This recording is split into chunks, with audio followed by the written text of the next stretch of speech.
All right, welcome everyone to tonight's Mechwarrior Online Town Hall. My name is Phil. I'll be moderating tonight's discussion, asking questions that were posted on the forums regarding the topics from the forums. Anyways, tonight's Town Hall, we have three guests. Let's start in order from left to right. We have Daeron Katz, the Community Manager, Senior Marketing and Community Manager. I'll get that right one of these days. And of course, we have Matt Newman in the middle, the ops guy himself. Thank you again for being here, guys. And on the right, we have Russ, the president of Piranha Games. How are you guys doing? Let's start with Daeron. CEO now. CEO. Oh, Yep. okay. Okay. I didn't know that. Okay. Thanks, Daeron. What was it before? President. Oh, I guess. What was my title before? I think I was kind of both, but I think you're right. Officially, it was president on the BC incorporation papers from way back, but that's correct.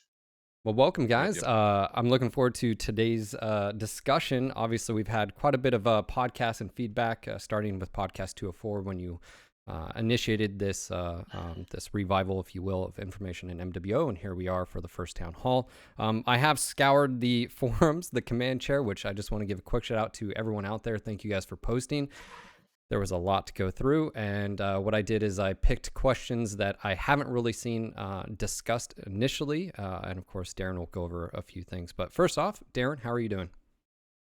I am doing wonderful. It's good to be to a Friday, TGIF, everybody. Hope you all have a good weekend. And, you know, I'm excited. I'm excited about the town hall. I'm excited about MWO.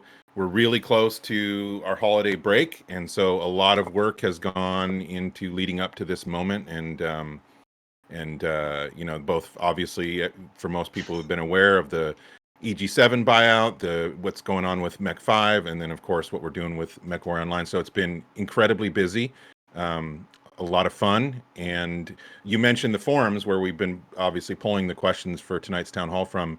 The activity on the forums has been off the hook. It's been nice to see the community engagement and involvement in, you know, discussing the 8 separate topics of, you know, that we're looking at going into Mechwarrior Online in 2021. I was, you know, I guess I'm surprised at the amount of engagement just in total on each topic, including monetization. Funny enough, there's some interesting ideas out there. So. I do want to say that, you know, for the most part, we already know kind of the direction that we're going in 2021 with Mechwarrior Online. At least we know the areas that we're looking at based on the excessive feedback that we've been getting over the past 2-3 months.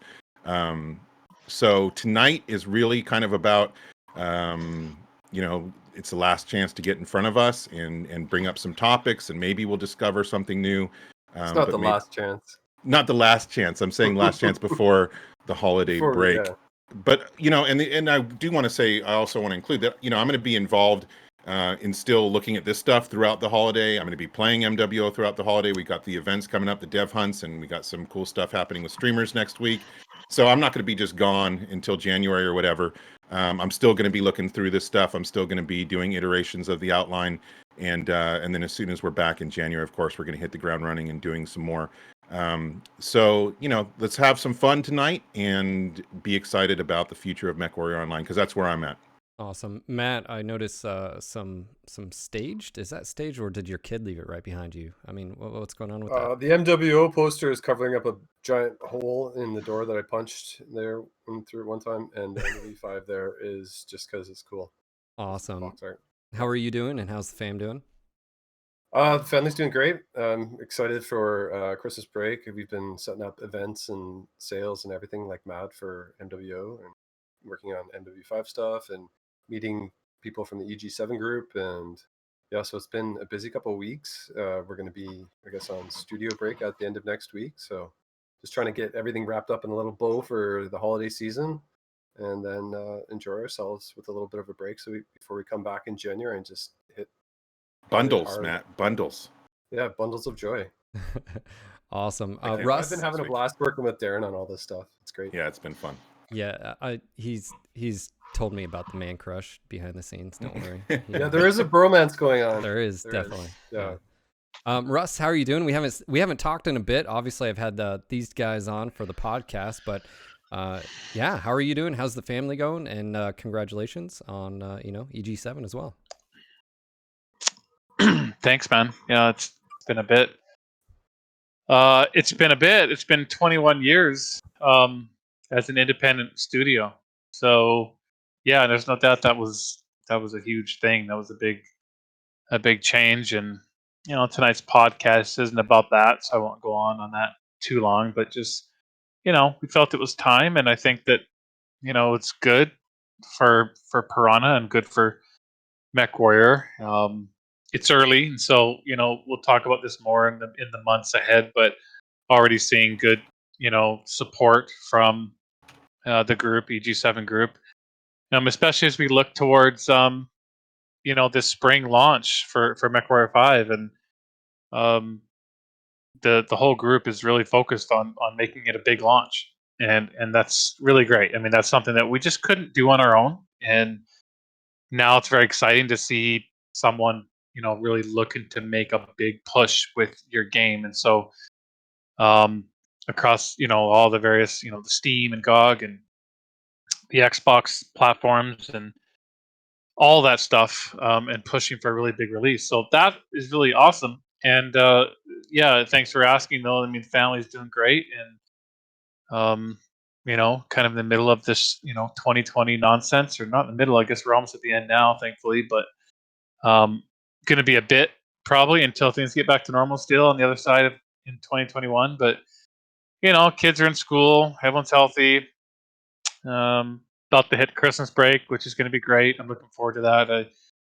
Um, we're gonna. I think we have another week left here at work, and we're off from the 18th to the 4th. And so, we'll be around. You'll hear from us. We'll, like Daeron said, we're not gone. We're just taking a bit of a break. And so, looking forward to January. And I think that's kind of what we're here talking about a lot. Obviously December, we should talk about that too. That's going to be a huge month for Mechwarrior Online, just with all the bits and pieces going on. But obviously in January is when we're going to try to get down to business. Awesome. Yeah, and Phil, I did want to just mention real quick. I just posted in chat if anybody wants to see the devlog where we get into more detail on the EG7 acquisition. It's there, so we won't get too much into that tonight or anymore. But anyway, there's that info. So, awesome. Yeah. So obviously tonight what we're going to be doing is we're going to be going over questions from the community that were pulled directly from the command post. You posted these on the forums in the command share, and there's multiples from new player experience, features, maps, modes, monetization, mechs, and of course features. And like you mentioned before, we've had long discussions already, and in each one you already listed out things that were on your bullet point. And do you want to go and sort of set the stage for everyone's expectations as far as are we deep diving into every little thing, or are we just going to keep it sort of high level? No, it'll be high level because obviously, and that's why I kind of said what my little preamble before we started. I wanted to set the expectations. We're not diving into the muck right now. We're not, getting into the spreadsheets. Although I have been looking at that data because people have been sending, tons of just, like I've mentioned many times, very extensive plans and suggestions and so forth where they've provided all that data. But as we bring developers into the plan, in 2021, we'll obviously get further into the details. We don't need to really get into the damage or the range of PPCs right now because we're not at that stage of implementing it or designing it or whatever. So this will keep, like I said, a little bit lighter, high level, and just a way to talk about where we're at, where we're going into 2021. People have mentioned, we do a lot of talking about talking, and as I mentioned before, there's just a process of game development that exists, and there's no way around that, and things do take longer than we all want. And it's totally fine for people to be frustrated with that, as people have voiced before. But it's not going to deter us from doing our job, which is getting in here and doing the best dang job that we can with MWO moving forward. And it is tough to wait, but I think it's going to totally pay off and be worth it. I'm putting everything I have into it. Matt is putting everything he has into it, and Russ is completely supporting us in these efforts. So yeah, Well, just one other maybe thing, Darren. Just Mhm. and everything we talked about here at the beginning when it comes to obviously the EG7 announcement, and the thing that became Cyberpunk, which I've just played the first hour of. I was basically saving it. It's probably the only game I've been looking forward to for the last like 2 or 3 years, like the only one. So I think we made the right call though for a lot of reasons. And I already talked about the whole, you know, fulfilling the dream of having a significant effort around an actual simultaneous product release. That's awesome. But I mean, obviously, what is it? 8 million pre-orders and every record in the world set. So it's going to create a black hole. Good for them. Congratulations. Super excited to play through the whole game. Um, so I think what I'm trying to say is everything has been delayed a little bit. Not only just when Mechwarrior 5 is going to be um, coming out onto the consoles and Steam and GOG and everything, but Mechwarrior Online plans not necessarily delayed. We're moving ahead on schedule as planned, but this kind of moment when Mechwarrior 5 was hitting Steam and GOG and all these other platforms, that moment's been shifted a little bit. So that means that we need to be careful and make sure that we're aligning Mechwarrior Online to take advantage of that moment as best we can as well.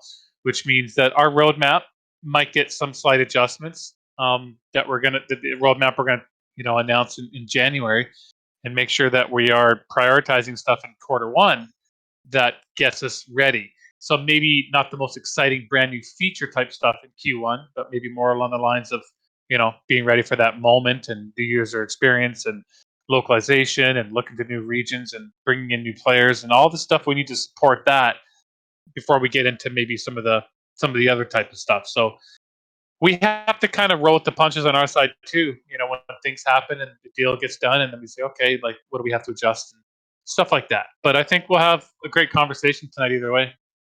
Yeah, I mean, I'm always excited to talk MWO. It's been really cool getting back into it with the community, playing some more.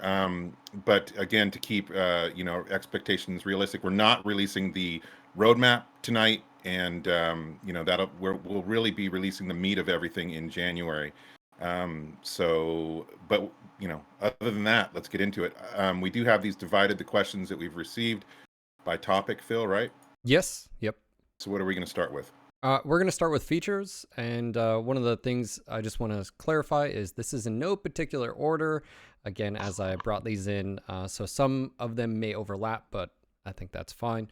So first up, this covers both already existing features as well as new features. Yes. I'm not seeing a separation. Okay, Yes. Go ahead. So the first thing is by Deadweight, and he asks if there's going to be some more in-game achievements or even out-of-game achievements.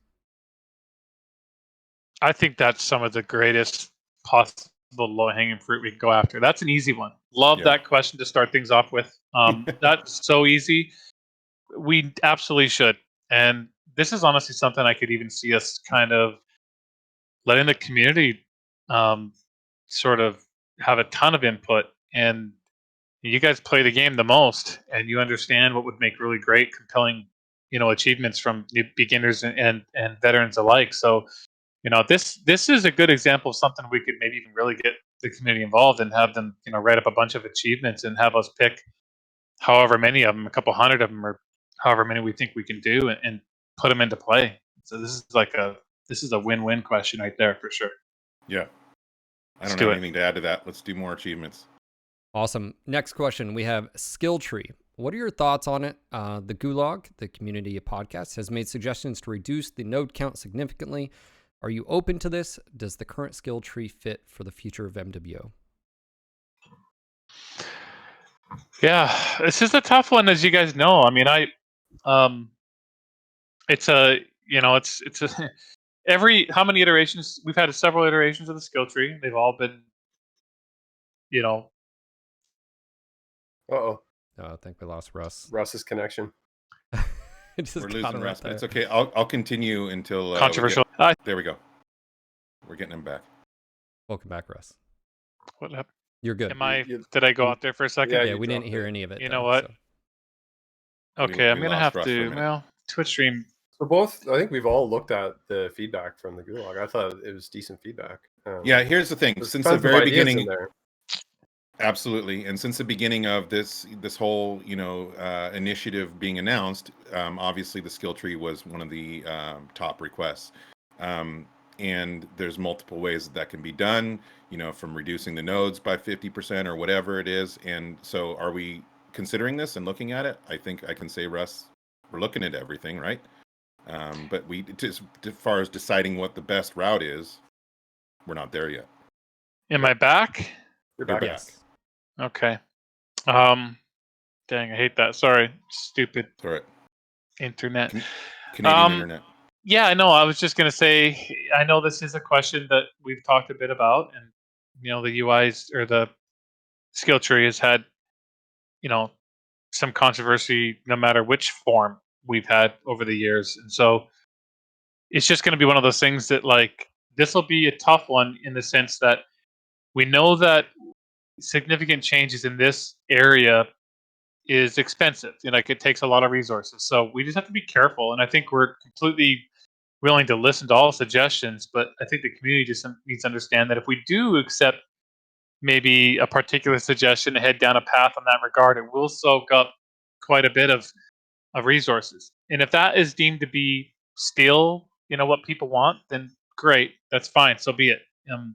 But maybe I think that people might then consider and make different choices and say, well, yeah, it's not great, but I'm familiar with it now, and I'd rather us get 3 times as much in this direction or that direction, I guess. So I'm willing to have those conversations. I think we're not too far off here now from being able to maybe have those talks and figure out if it's worth it to go that direction or not.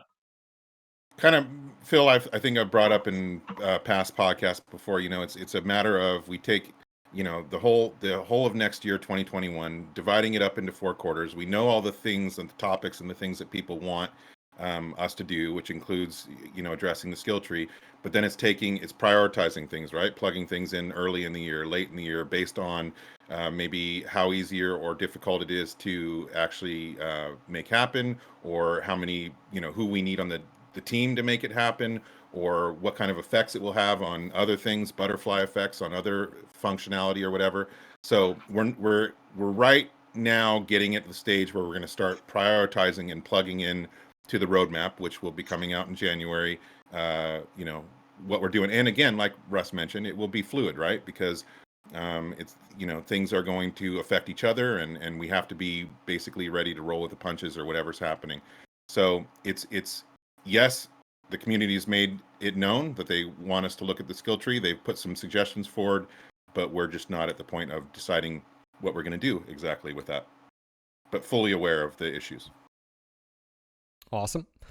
Next question. This is by Groutnell. He says, for the supply caches, is it possible to change the code that it will re-roll the decal instead of the duplicate 50,000 CBIL result? Only have the duplicate 50,000 CBIL result when you have all the decals in the listed roll.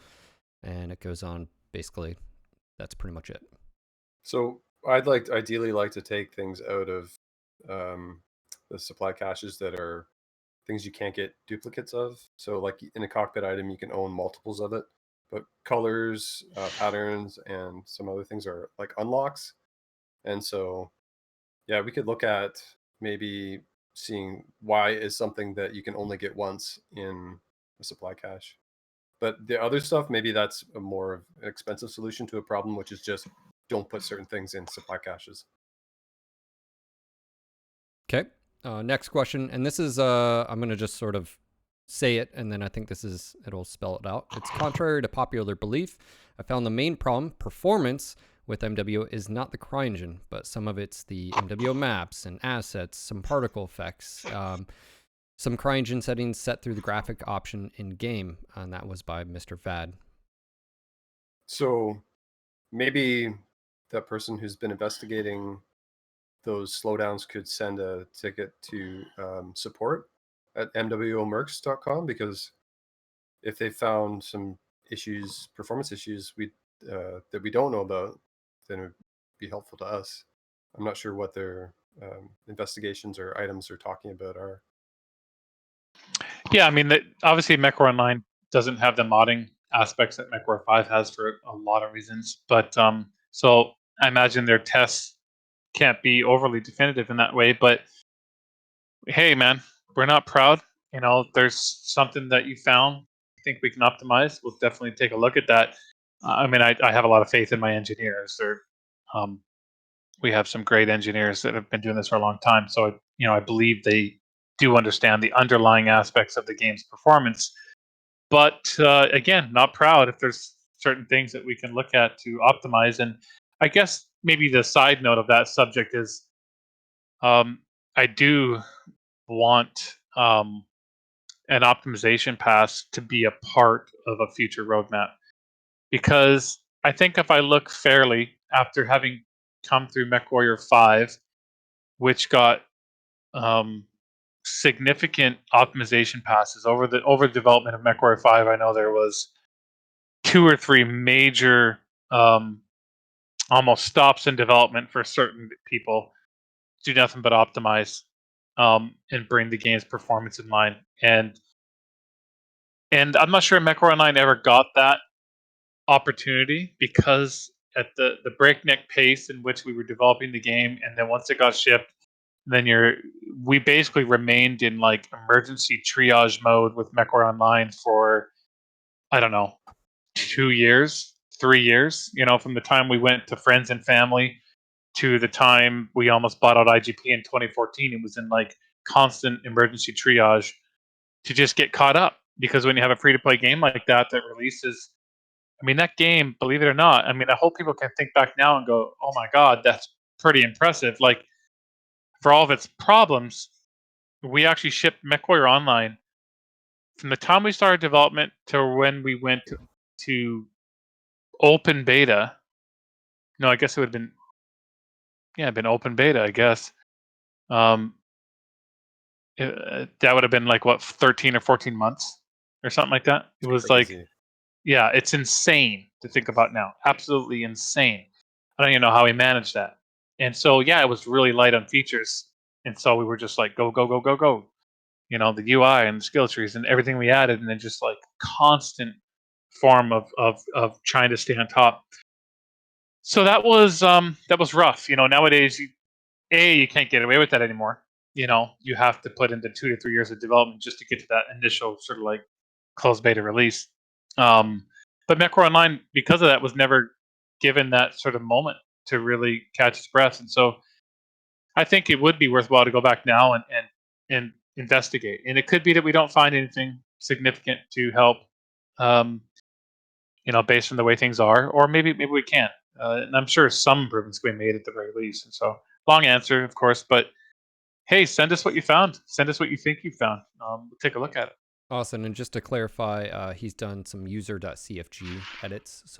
And that is what that topic is. And he also said that wasn't accusatory. He was just wanted to point it out. So wanting to be helpful. I think that's great. And from my perspective also, if there's performance optimizations that can be had, and we can do them, then it's a no-brainer, as long as, again, remember, we're, like Russ said, it's all about prioritization, right? Because we're going to have, whatever size the team is the size of the team. And so we're going to have to prioritize things. And if that's, moved to the top of the list based on community feedback, then so be it. But it will always be weighing, some things versus other things, right? Yeah. Performance can be so subjective too, like depending on your computer setup. Like if it's well, I mean, when I play, I know, Matt, that like I'm always a little disheartened when I play some MWO. When I've seen that MechWarrior 5 runs, it looks better on my PC than MWO does. I go, God, this isn't right. This shouldn't be this way. MWO to me still looks great, but it should play so much better. Just being the level of technology that is present compared to MechWarrior 5. So yeah, I mean, some of that I think is going to be the stuff we've discussed around CPU bound and whatnot. But I'd like to believe anyhow that there's some silver bullets in there, and there normally isn't any silver bullets, but sometimes you get some wins when you dedicate some time and you investigate and you go, oh, look at this was dumb, why did we do that? This is something we did back in 2012 and we didn't notice, those kind of silver bullets. So we'll cross our fingers, and I hope that we can put some time into that, and maybe we can come up with some some performance wins as part of this roadmap. awesome. So there's been 2 Gulag presentations, and this question is for that. How much of you guys have seen the community bounce presentation and documentation put forward by the Gulag via MWO League on Twitch? What do you think it was as presented as a whole? Is there any resistance to certain aspects of it? And if you can state what those would be or any contentious parts. And is there anything that they can do to provide to help clarify their collective conclusions? And that is from Soul Cannon. I'll start, and I'll just start off by saying, no, I haven't seen the presentation, I admit. So I don't know what's in it. But I will state that I doubt there's a lot of contention. I mean, I think people have probably sensed over the last year or two in particular that we're pretty open, pretty available when it comes to ideas. I mean, you're not gonna get a lot of resistance from Piranha anymore unless it takes an unreasonable amount of resources for a 9-year-old game, for one, or something that we think would just totally obliterate the game's abilities to generate even the revenues that it does today. If it doesn't just compete with any of those 2 categories, we're really open-minded about changes. So having said that, if Daeron or Matt have more to say on the particular presentation, go ahead. Yeah, well, I'll say I was there for the live broadcast of it. I sat through the whole thing. I was distracted a couple moments from family or whatever, but I did sit through it beginning to end, and also read through the document. They'd given me the document previous to the stream, and I went through it before, and then also Matt and I went through it again today together. So yeah, we're totally aware. He's wanting, more feedback on it, but I don't really think we can. I'm going to reiterate what Russ said, which is, yeah, we're totally open to it. There wasn't a lot of, I can't really think of anything that we're going to be like, no. But again, remember, it's not so much what's happening in 2021 isn't so much based on my opinion or Matt's opinion or anybody's. It's a consensus that we're working towards. And everything that they brought up, I could relate with and understand where it was coming from. Will those exact numbers be applied? Who knows, right? Again, we're not at that point yet where we're getting into the weeds. But the overall arching points that they were making were very valid. Yeah, I'll just echo what Daeron said. Like, it was very well thought out, lots of details in the presentation. Like you said, I didn't listen to the live presentation. I know it's up there on YouTube to watch. And we went through the PowerPoint, and yeah, a lot of details in there, and there's no resistance from us in terms of that, other than the 2 points that Russ said, which is really like, how many people would it require, and would it damage any of the monetization elements that we have currently? So, or hinder any monetization elements. So shout out to the professor, aka Navid A1. He dresses well and he makes excellent PowerPoints. All right, he does. We're gonna move on. Obviously, again, I just want to preference there's a lot posted in these forums, but a lot of it is discussion and then also repeats that I know Daeron and Matt have literally talked about on the podcast. So I just, and the forums also, to reiterate that point, the forums and those threads are still the place to discuss. That's still, I'm monitoring every single thread, all 8 threads. And that's where ongoing discussion can even happen the rest of December into January before we release the roadmap. So even though that may be all that we talk about is in terms of features tonight, based on the questions that we received, it doesn't mean that feature discussion is over by any means. It's hardly begun, right? So just be aware that this isn't the end of discussion at all. And a good example is when Matt talked about, a possible event queue or something that would be a feature, which he's already talked about, but that's my favorite feature, because I love Matt's event queue. Do you want me to ask you about it again? Is that, are you just... No, stick to the questions that you chose from the forums. Okay. Yeah. We're going to move on to maps. Obviously, lots of discussion about this, and we're going to go ahead and dive in here. Is it possible to have different setups for spawn locations without needing to have duplicates the map to save of a database, etc.? Yes. Oh boy, there's some stuff tickling at my memory when we talked about well, I think that was more about choosing spawn points mid-match in Community Warfare. Now that I think about it, faction play Community Warfare. So, I mean, I don't know for sure. I'm not the engineers. I'm not the right person to technically review this right now. But yes, I'm going to kind of answer this in the next one. Phil, I don't Okay. know if you want to read. Maybe just go ahead and read that next one right now, and then I'll kind of Sure. answer. So for existing map updates, are we talking Canyon Network to Hibernal updates or actual changes to the map terrain and geometry? And that was by Yrot. Yeah, so I guess my general answer across these two is I think we're open to actual changes for sure. Like, meaning definitely we'll explore being able to have different spawn locations. That one might be feasible on some maps to have it still be fair. Some maps you might be hard pressed to find more spawn locations that teams could spawn in. Some you probably could, but I think the second question there is the one I like, not like better, but like I think I can answer more definitively, which is yeah, I don't think this just has to be reskins, um, or yeah, just like add snow layer. I think it can be some more of those, but I think it can also be more brand new maps. I think the key here, though, is think of map designs that can be created using existing assets. Because what took the longest time before, it would be more artists love to create new stuff, right? It's almost like no matter how much you tell True. them, like, "Hey, man, just use the same stuff." You Can't do it, can't Russ. you can't. It's They hard, can't do very it. hard. It's not fun for them. So, so I think, but if we, jokes aside, if we stick to the assets we have, which is a lot now, I mean, everything from swamp to whatever, all the various map types, you got a lot to work with. Pick those, just use those assets across all the maps in MWO. And if you do that, if you just use those assets, that I don't mean geometry, not terrain geometry, of course, that could be all new. But when it comes to models, so whether it's the crystal models and the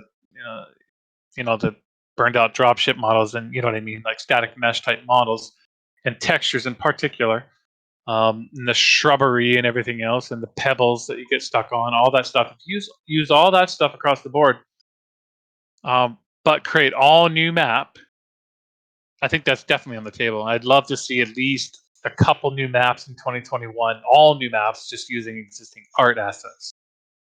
Yeah, and I'll speak my thoughts on the maps. Like, I think really, Phil, it's a case by case situation, right? And like, what I would like to do is and I'd like to get all the maps that we have currently, order them in priority as far as what the worst offenders are that need the most attention, and then examine what can fix those maps, and then and then space the map fixing out over the year or whatever. And I really think it's a case by case. I think everything's possible, from just tweaking some spawn points, maybe that'll fix a map, to actual geometry changes, moving a mountain, taking some buildings out, whatever. It's all possible, right? So I don't think there's one answer, other than that we'll look at every map individually and determine what the best course is if it needs work. Awesome. And this is actually sort of a follow-up to this question by someone else, but it's valid. There was a good suggestion about this on the forums a while back about having a single map with multiple different configurations of starting spawn locations, so we have increased variety of play on each map simply by altering where we start. This was by 50/50, and in conjunction with this, we had a multitude of people that were asking about random spawn locations as well. Can we speak on that? I think that requires some investigation, really. Like, as Russ was saying, like, it's something that we've talked about in the past, and I think it's something we really need to look into the technical specifics of it. Yeah, I was kind of answering that kind of on that first question there under maps in a way. That was kind of what I was talking about.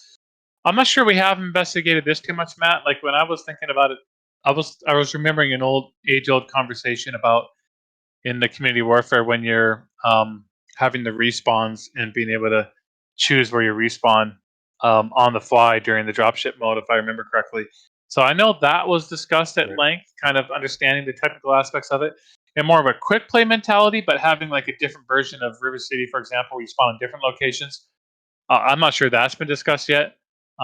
Yeah, so it can be discussed. I mean, if we think some of those maps offer enough physical space to make that possible. Some of the bigger ones probably can. Yeah, and again, we don't want to make a situation worse, right? Just to provide alternatives or alternate spawn points. Like, again, I think it's going to be a case-by-case situation, looking at every map. Can we do this here? Do we have enough spawn point locations to make that viable, etc.? Awesome. Okay, so the next one you mentioned, reskins, Russ. This sort of goes with it. It's by Rage Dog, and he says, easy maps, reskins. I'd love to see a farmlands version of Polar Highlands, where you can hide behind a few small towns and mini forests or equipment. Would look gorgeous, that's for sure. Owen Polar needs to have deeper paths for assaults, or make assaults smaller so they can actually get over some cover from lerms. I think this kind of goes in with everything we've already been answering, right? Like, absolutely, that's a possibility. But remember, this is, we're trying to keep as much of this community driven as possible. So if that's what the community wants, when we start breaking down the individual maps, then that's when we can kind of get more into detail. I mean, Russ, unless you have something to add to that. No, I think. Yeah, I'm sorry. I told myself I wasn't going to get involved in chat, but I just can't help myself. I love it. Couple. I like how there's like a little dash of mech rescale thrown in that question at the end there. Like, make the channels deeper or rescale them out. Yeah. Yeah. No, that falls into more tweaks of the existing maps, and that could work. But anyone who's played games for a long time, it's kind of like all of us old school EverQuest players, and they redo Common Lands with new art, and it's just like everyone hates it. Even though it's way better looking and everything, but like people hate stuff getting fixed or changed. You look at Frozen City and like bring back old Frozen City. And sure, people can say like, well, it's because new Frozen City wasn't as good. But like, are you sure, or is it more just I don't know? So like, I get a little bit worried about that, and I know Polar Highlands is never. Well, which one are we talking about? Polar. What was the other ice one called again? Alpine Peaks. Alpine Peaks. Yeah. So Polar Highlands and Alpine Peaks. So I don't know. I guess in some ways I feel like, yeah, you can spend your time tweaking aspects of the old maps, but sometimes you're better served just going ahead and creating new versions to sort of because you probably get a lot better bang for your buck in that regard, in the sense that those that want new maps get to see new maps, and then it's like maybe a new map that's similar to the old one but not the same, but you still have the old one there to come up once in a while on the vote list kind of thing, rather than going through and tweaking the old one. But I'm not hung up on that. I mean, if the better idea that people want to see is going back to someone like Polar Highlands or Alpine, whatever, and just like making some changes, I mean, I'm game. Yeah, and somebody brought up that the spawn points haven't been looked at since the group queue and the solo queue were combined. So again, I'm just going to reiterate, like Russ just said, of course we'll look at all this stuff, and anything's possible. We're not to the point of making these decisions yet, but there's not. It hasn't. Go ahead. Sorry, no, old thermal. See, we got to bring back old thermal now. There's been a lot of people actually asking that. I loved old thermal. Not. I loved old thermal, and the thing is, back when people complained about thermal, because they did, remember, like a lot. Mm-hmm. I loved it. I absolutely loved thermal when it came up. But anyhow, see, that's it might be nostalgia though, right? They don't know what they're asking for. We'll see. But again, it's on the table. Like it's gonna. What's going to determine the direction we go with the maps will both be the technical aspects, the business aspects, but also you guys and what you guys prioritize. Thank you. On that note, the next question, and forgive the name butcher here, but Beer Vampire, have you ever thought about calling out a map dev challenge? Talented map designers could send in maps they have specifically designed for MWO. Daeron, this is actually towards you first because you've talked about this. Specifically, I absolutely love the idea of designing a new map completely based around what the community consensus is wanting. Obviously the technical aspects of how we'd make that happen are to be determined. But absolutely, we've had several ideas of how we can get the community involved in a new map and that process, and that is certainly one of the ideas that has come up. So how it gets implemented ultimately, I don't know, or if and when. But I love that idea, just because it's then we know that we're gonna most likely have something that the community is gonna love, and if they don't, they can't blame Matt. I like it. I think it's a cool idea. I'd like to see how it would happen though. Like they could The technical probably aspects, right? design terrain that we Yeah. could import fairly easily. But could it be concept art? Could we start with concept art? Like, Yeah, you can start with a sketch on a piece of paper. Like that's how most maps start, with an idea. So anyway, I in any way that we can get the community involved in new maps, new mechs, as I've said in podcasts, I'm totally for it, man. I would love to see that happen. Awesome. And of course, this is the last question for maps, and specifically, Seafood said, would love to see an indoor map like the factory, obviously in Quick Play. We do have one in Solaris. I want to point that out. Mm-hmm. Yeah. Is there any technical limitations to that? Maybe. I don't know. I'm not so sure it's overly expensive compared to outside levels. You might be able to just take that level and fairly quickly sort of quadruple it in size, or what would it have to be, 6-8 times bigger in order to be feasible. I don't know. I don't know if there's a different technical challenge there than there is to, say, Swamp or some of the other, or River City for that matter, which are some of our more expensive maps. So I'm not ruling that out. I don't know that would necessarily be any more technically challenging than some of the other maps we've put together. I'd love to see like a Thunder Rift indoors type. I think there's possibilities, but what would that do to LRMs, like smashing on the roof or whatever? Well, if you put the ceiling high enough, I mean, obviously, how big is this building? We can get into the details right now, but unless we know that we're doing an indoor map, like there's really no point, right? Hey, how about this for a little side twist on this conversation? Who out there in chat, or the Mechwarrior Online community in general, feels like they have the chops to be a level designer? Submit your application to Piranha Games. I would love to hire 1 to 2 more level designers right now. So let's go. Come on. I know that there's a lot of you out there that fancy yourselves as level designers. So come forward, put your application in. I'm submitting my resume right now. Piranha's a great company with good benefits and pays good salaries. And sometimes right now is a good time because of COVID, we're accepting work remote right now, 100%. I think anyone who applied and got accepted would have to accept the fact that eventually they might have to move.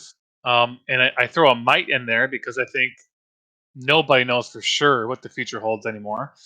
But if things do indeed for sure guaranteed 100% return to normal, and then sometime in the next 12 months, there might be an expectation to move. But otherwise, absolutely can get started. Our most recent hire, I believe, still lives in India, as an example. So send your resumes in. Yep. And I'm down in Washington, and another benefit, I guess I would say, is you get to work with Matt and I, right? So send those resumes in. Total benefit. Make it happen. It's huge. I was gonna say, Daeron, remember the times with Living Legends, the cave that you were talking about? Remember that? That's what I was talking about. Yeah, Thunder Rift. Thunder Rift. Yeah, it's very, very cool. You wouldn't have airstrikes though. Interesting. Right. That's some things. Yeah. We're gonna move on to modes here. And first question is from Just Call Me Cloud, not Ash. Cloud. Any plans to take another look at the merged queue? It's highly controversial among the player base, and even nothing comes of people would appreciate. If nothing comes of it, people would appreciate the discussion. Well, I think the key word there is player base, right? So the reason they were merged was because of the player base, the size, and it was necessary. And so if I think all these things that we're working on, like the simultaneous release with Mech 5 next year and bringing more eyes to Mechwarrior Online and other methods that we're going to hopefully implement to bring more eyes to MWO, then it's possible. But Russ, you can speak on this. Yeah, no, I'm like jonesing to jump in on this one because Yeah, I saw someone in chat just echoing this, but I'll explain it to you like this. Previous to this queue merging, if I had to, let's say the amount of community feedback we got or community complaints about the matchmaker and the queue and the customer support requests and the Twitter feedback I got and everything, if you had to measure it, it's like, let's say that's what it was before. Like there it was, like quite noticeable. Heard about it on a fairly frequent basis. Ever since the server merges, it's like about like this compared to what it used to be. So I know it's not perfect, but you'll have to take my word for it in saying that there's really no question or any debate that it's overall been a big improvement for the game when it comes to matchmaking and kicking off matches and matches in just in general for the matchmaker. Now, I would love to see a situation where, um, you know, as Daeron was just saying, that we increase the player base to the point where we can make different choices. But right now, it seems really really clear that it is the best way to be running things at the moment. I think it's a chicken and egg and the egg thing, and I'm absolutely in favor of if we can get to a point where we have to re-examine that and potentially split them. That's fine, and I'm going to do my freaking best to get us to that point. But it has to happen, right? Yeah, and I think that's just it. There it is. That's 100% what it is right now. And so I think we'd all be ecstatic to see. Oh my God, look at all these players. Like it makes sense to separate them out differently now. That would be great. I'd love to be in that situation. Okay. Next question we have is from Calcus, and he says, "Hello all. I want to know all plans for faction warfare development." Go. All of them? Faction warfare development. Oh, Well, that's a tough one. I think we're just kind of it's probably what you're going to say, Daeron, but we're like honestly, and I think in the situation we're kind of like first things first. I think it's fair to say that you know the roadmap that we've been toying with, Daeron and Matt, better than I do at the moment. But I think this is a bit of a chicken and egg thing too, where it's like we have a priority list, between here and the spring release of the big Mech 5 launch, which leads into you know we're trying to localize Mechwarrior Online into more languages, get it distributed in more regions, bring significantly more players into the mix. A lot more low hanging fruit type stuff, like the things we've talked about today, from maps to new player experience to skill trees and things like that. And faction play, community warfare will have to come after those things have been sorted. So I don't want to put a time frame on it, but I don't know how much faction play time makes sense to put on the game in the next, I don't know, I'll call it the next 6 to 9 months kind of thing at the very least. But that's a quick answer. I don't know if Daeron can jump in on here. well, I'll say this: we talk, Matt and I talk about both faction play and Solaris regularly. Okay, so it's not like we're putting it on the back burner and not You discussing just reminded it. me. Yeah, that's right. Go I ahead. forgot some good. No, go ahead. I think you're right. We there actually is some things we've been thinking about doing there that I'd kind of forgotten. Why don't you just go ahead and Yeah, explain well, I it? mean, there's okay. So first of all, it's on the outline. We've got both, a solution for faction play and a solution for Solaris. What do those solutions mean? What are they going to be? That's where I'll refer kind of to what Russ was saying. We don't quite know yet. We understand that there's people that absolutely freaking love faction play. I get emails or direct messages or whatever. If you mess faction play up, I'm leaving MWO forever. I understand your passion. Every single one of you that send that. I was huge into, like I've said many times, World of Tanks Clan Wars. I played competitively for years. I love that kind of play. PlanetSide 1, same thing, organized. I have a passion for that as well. We're not going to neglect it. It's just a matter of trying to decide what the best route is for both faction play and for Solaris to make it so that we're doing our ultimate goal, which is making Mechwarrior Online more fun, bringing more people back into the game. Some suggestions that were out there is also, just like adding it to the event queue, which will, make some people unhappy because it's not 24/7, but it's just a possibility. It's just something that's been brought up. So yeah, we're absolutely paying attention to it. We're not going to neglect it. We just don't know what the answer is yet. Yeah, I think on that last bit, I'll just jump on. I personally feel, and don't take that as meaning, well, Russ is going to force it through because he's the boss kind of thing. Not at all. But like my personal opinion is that I do think Solaris in particular, but faction play as well, would both benefit from more purposefully scheduled moments. And I don't know if that means weekly or less or more. But I think that would help a lot. I think anytime you have a game mode that's 100% 24 hours a day, 7 days a week, I think some of the mistakes we made in the past was trying to appease people to the point where we thought like every mode we put in the game had to exist indefinitely 24 hours a day. And some things should just be. I play World of Tanks. A lot of people know, and I haven't played for a while now, but I was playing pretty heavily about a year ago, and they do that a lot with their special game modes. They come around seasonally, a couple times a year even.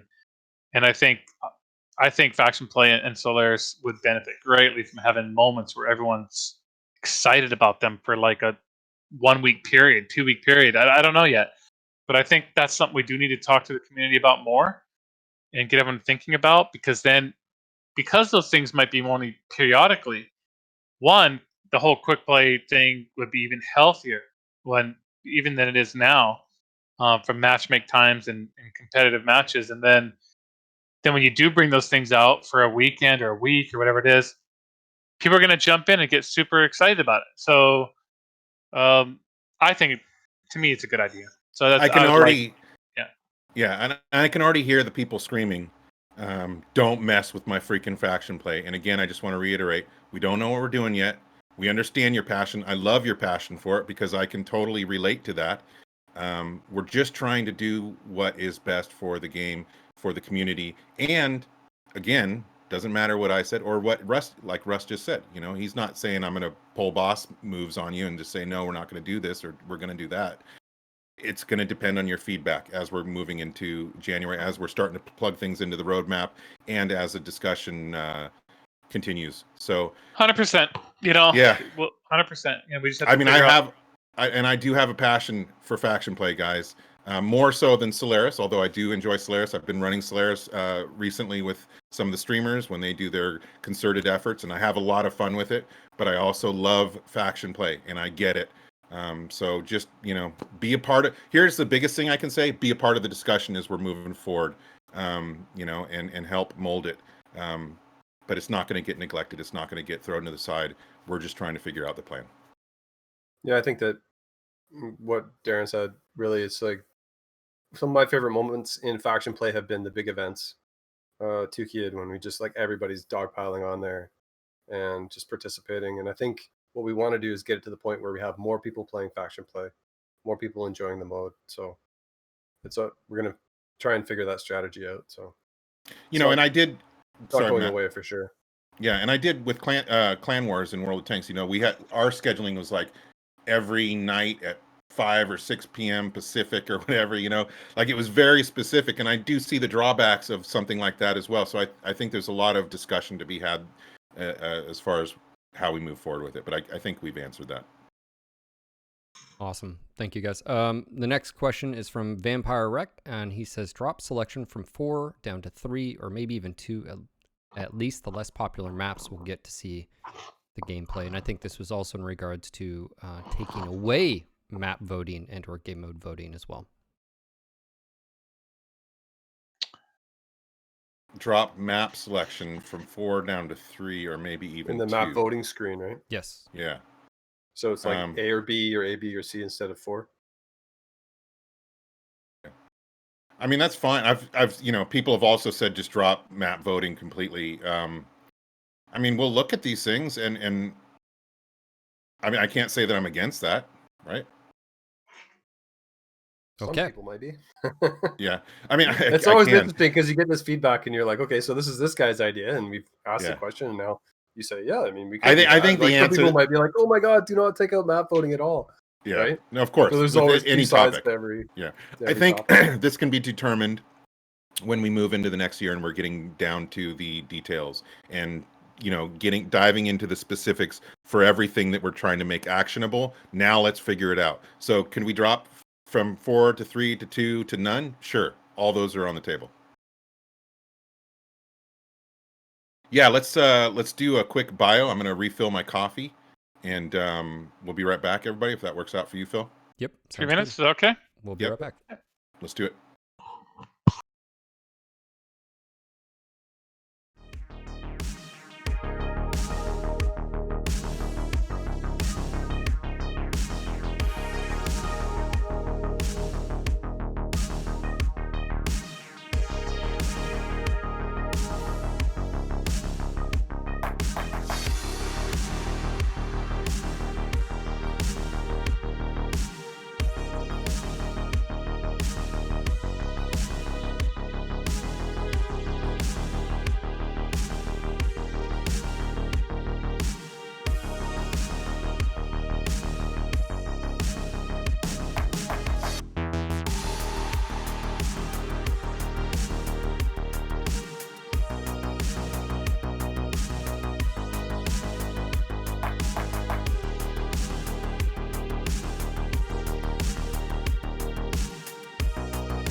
All right, gentlemen, and we are back. Like I said, welcome to everyone out there. Thanks for tuning in. This is the Town Hall for Mechwarrior Online.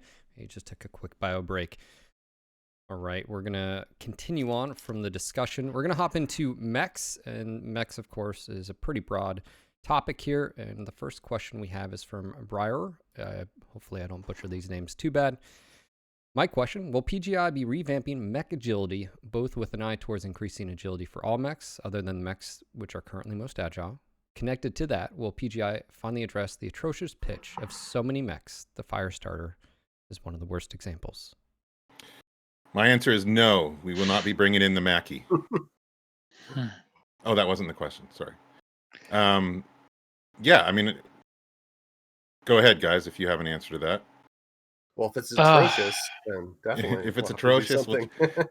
to me, this is a yes, we'll look at all this stuff answer, right? Like, of course, agility has been brought up, so. Firestarter's a bad mech now, hey? God, I guess if you live long enough, you see everything. I remember a time when the FS9A was the most intense meta. I think it was that one. Yeah, that was the mech. I think it was absolutely dominant at what point. So, yeah, life moves fast. Agility across the board? I'm not sure about that. That's kind of the first I'm hearing about a notion that agility is poor across the board, or did I mishear that question? There's been requests to basically relook at mech agility because of we're talking mobility, Phil, or agility, or both in that question? Both. This is in regards to... Because there was desync issues, right? Yes. When we did To put it in context, I think this is reference to when desync went in, the values before and the values afterwards did not line up. So some mechs' performance actually went down. And in regards to the Firestarter, the pitch, I think with that clarity, I think we have discussed internally, a notion, a willingness to explore. I don't know if we necessarily go back to undesyncing or decoupling or whatever the right phrase is, or if we fix it a different way, or go back. But I think we are. I don't know. Correct me if I'm wrong, but I mean, this is one of those subjects again where ultimately it felt to me that it was a big community initiative to decouple engines, and then when they got decoupled, it was like, oh my god, here are the side effects that we didn't necessarily anticipate. Now we don't like it, fix it. So that's how I remember it, but I'll let Daeron help me out here if I'm misremembering that. But I think we're willing to sort of, that's not a hill I'm willing to die on. Like, we can go back on that change as far as I'm concerned, but Well, Phil, can you give us a little insight, maybe as far as what the community is specifically speaking to? I will say first, though, that this is one of those areas where I was talking about that other things may, have the butterfly effect on it or whatever. Like if we rescale, if we do some kind of rescale. I got a message.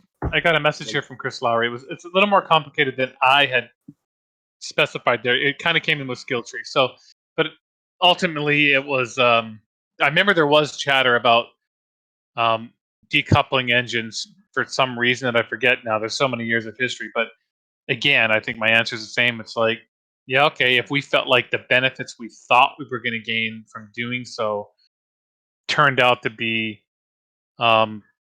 less valuable than the hits we took, for lack of better phrasing, then I still think that's maybe something we can rectify.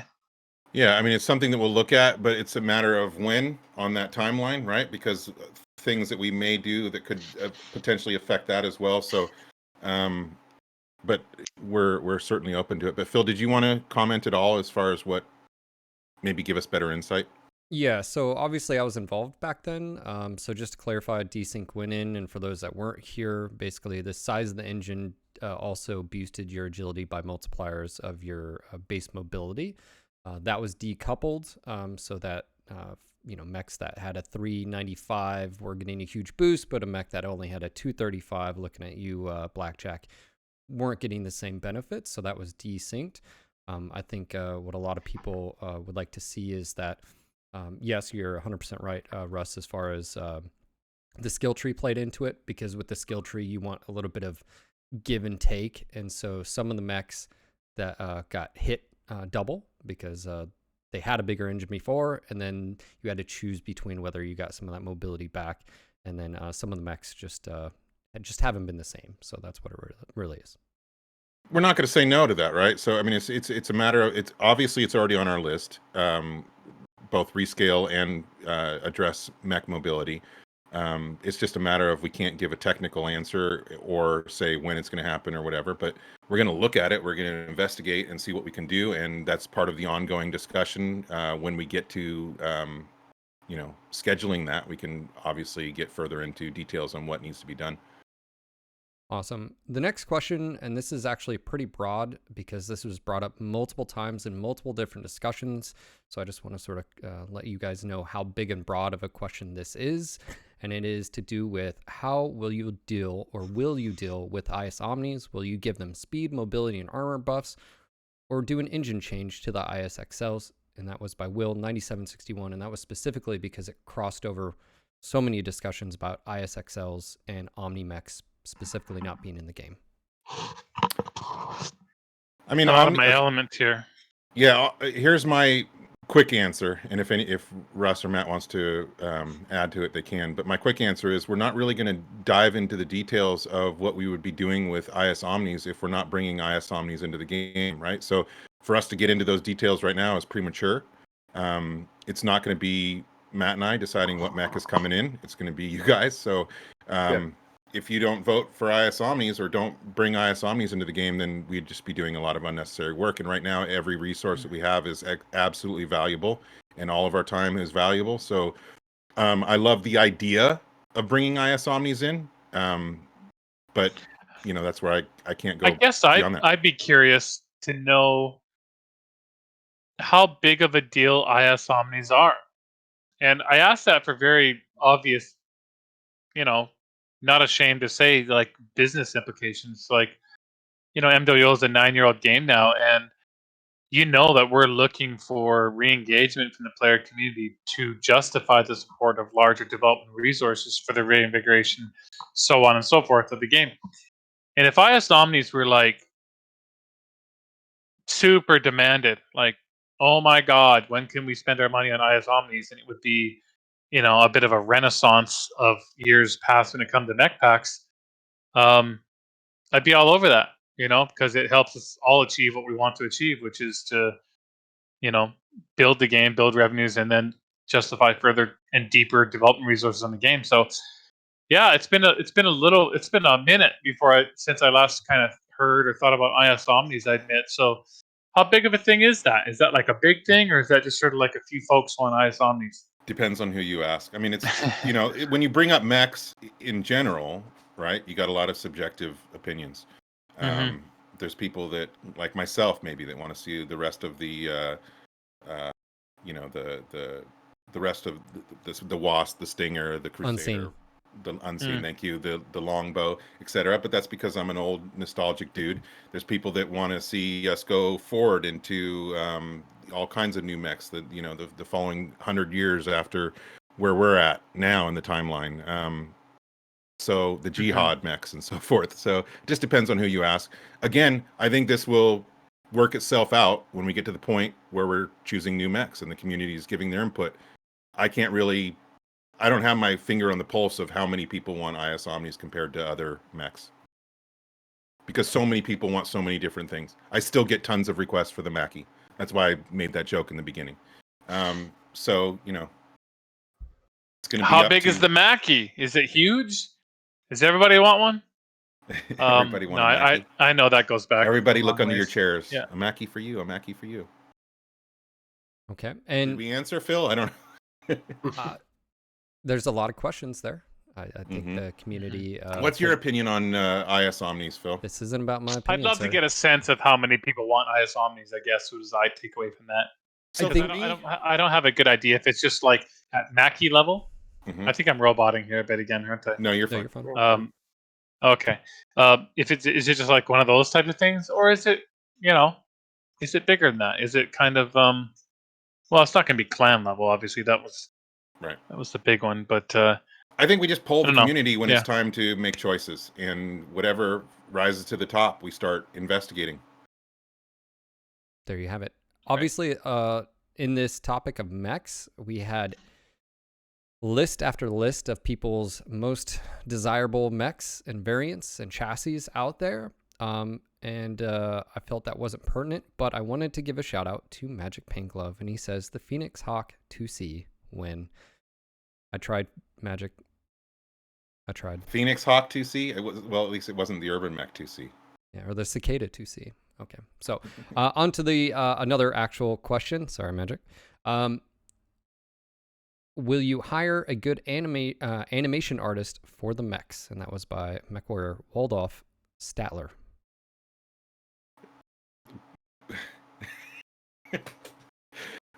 Yes. Okay, moving on. This is actually we'll hire a great animation artist if we can. You know, I don't know. Okay. The next question is someone is voting for the Word of Blake Celestial series for Omni-Mechs. This is about Bone Shaman, and this is actually a broader topic. Hold on a second. We're getting some camera someone. movement. Yeah, Matt. We lost Matt. I'm back. Canadian internet, eh? Go ahead, Phil. What was that question? So this is actually a broader topic, but I just wanted to highlight by Bone Shaman, the Word of Blake Celestial series and Omni-Mechs, and it was in regards of, have you also thought, and you brought up a time jump, have you put any more thought into it, and would you consider the Word of Blake Celestial series? I mean, we have. I've done a lot of talking to people about, because we're at 3067 currently in the timeline. It's really, really hard to move forward in some little tiny increment without getting into jihad, you know? And so, I mean, he's I'm not a huge Word of Blake fan, so I don't know a lot of maybe what he's necessarily talking about, and maybe you can fill me in, Phil. But yeah, I mean, it's hard to move forward now without getting into jihad. So this is a question that also has to do with Omni-Mechs, because the Celestial series and the Word of Blake, basically the war started, the jihad started in 3069, and these are all Omni-Mechs, and they range from 30 tonners up to 100 tonners. So again, I had so many questions that tied into XLs and ISXLs and Omnis. So yeah, I mean, I don't know that we're going to have an answer that that person's going to want or whatever, just because, again, we're just not at that point yet. We can consider moving forward in the timeline if it makes sense with everything else that we're looking at and doing. But, you know, moving too far forward, then you're, you know, introducing all kinds of weapons, all kinds of new mechs. If there was a plan that led to that and it made sense, and that's what the community wanted, then I'd be behind it and I'd support it. But that's just a lot of unknowns there, I think. okay. Obviously, there's a lot of topics. Some of them have to do with rescale. You guys have already covered that in previous. I think you're going to get pretty much the same answer, so that's why it wasn't also brought up with this. Mobility. We're certainly looking at rescale and how to do that, and for it being rescaling for fun versus volumetric. But The Gulag PowerPoint had a good section on that too. Yeah, I think if I was going to say anything, what I'd like to do in that regard, what makes sense probably is to do it kind of piecemeal, because, you know, we did a big volumetric rescale. I think if memory serves, they didn't go all out at once, but they came out over a few patches. We'd probably want to start with a very smart list of like, hey man, here's like the top 6 mechs that we feel, you know, got less fun with rescale because of, you know, where their hard points are and this, that, and the other. And here's where we suggest the scale should have been, which would have been appropriate to be maximum fun, but not be broken, etc. And then we scale those and we release them, get confirmation that we all understand what we all are asking for. Because again, the original rescale was, you know, was dictated to be, you know, I would say 100% volumetric the way we went, but we had some side effects. So let's do a few. Let's get them out there, and everyone's confirm and say yes, absolutely, this is rad. And then we'll come up with the list of you know, the rest should be changed after that. Makes sense to start out with a few, right? Let's do that. Let's In fact, we should probably, that's something we can jump on right away. We could just get a list of the first few that we think are the worst off as test cases, get those sorted out, get them in the live game, get people playing with them, and get people to confirm that absolutely this is the way to go, and then we can put a process in place to kind of get the others done, as we go along. Yeah, I like that.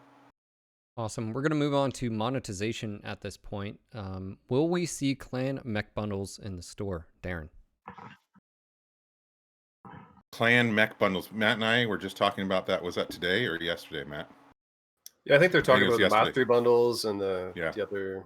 We were just talking about the lack of the clan bundles. Yeah, we're aware, and I saw Matt give the thumbs up. So yeah, I don't know, in the latest sale, there's all the heroes for the 2-for-1 sale.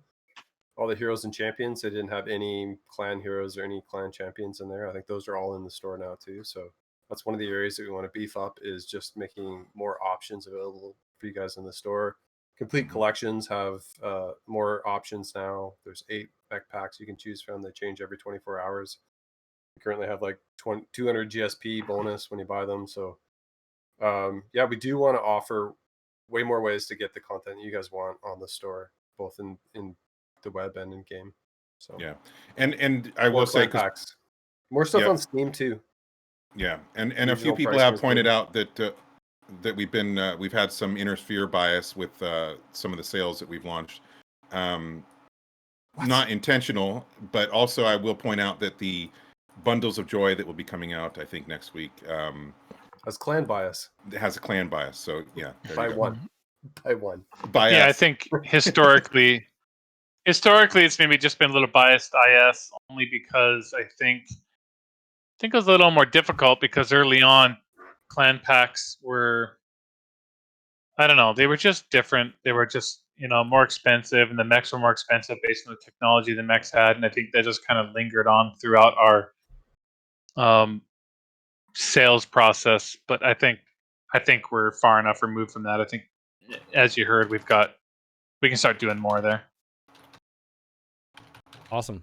Yeah, I think Daeron wants to put together a lot of like starter bundles and different different types that we can put in the store and rotate through the store.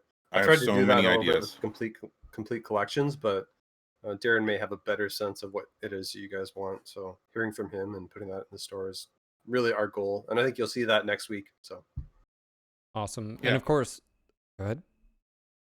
Yeah, no, I was just going to agree with what Matt said. Just reiterate. So go ahead.